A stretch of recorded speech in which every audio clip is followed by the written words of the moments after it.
Hello guys, नमस्कार।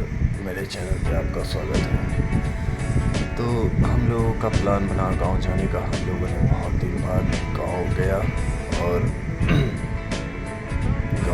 गांव में घूमा तो देखा जामुन पेड़ में फला हुआ था, बहुत सारा जामुन फला हुआ था। तो हम लोगों ने एक चीज़ देखा, जामुन के पेड़ पे काले कपड़ा बंधा हुआ।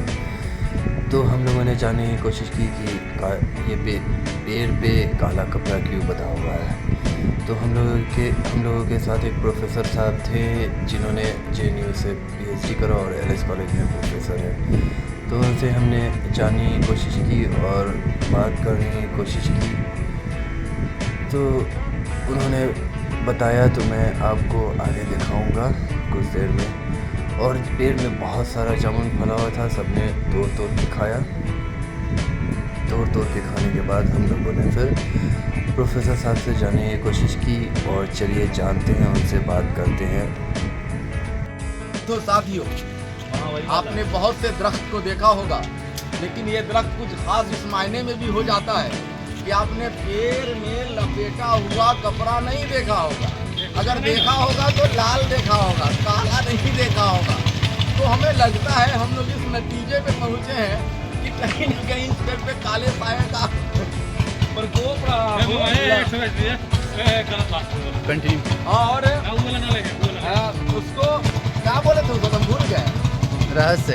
हाँ, तो इस काले कपड़े का रहस्य क्या है, आज उसको आपके सामने लाया जाएगा।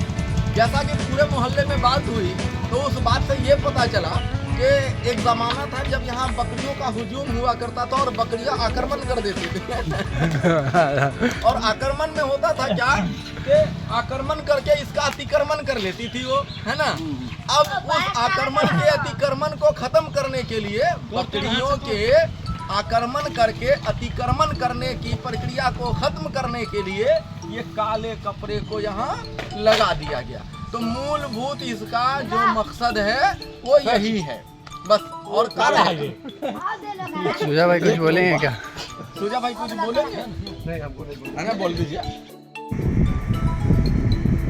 तो सबकी नज़र जामुन पे थी और जामुन के पेड़ पे थी। ऊपर से बच्चा तोड़ के गिराता गया और जो भी लोग थे सब खाते गए। काफ़ी देर खाने के बाद सबका मन भर गया, मगर फिर भी भीड़ कम नहीं हो रही थी। लोग आते गए और खाते गए, क्योंकि छोटे से पेड़ में बहुत सारे जामुन फलते हैं। और खाते गए, लोग आते गए, खाते गए और जाते गए। इसी के साथ ये वीडियो ख़त्म करता हूँ।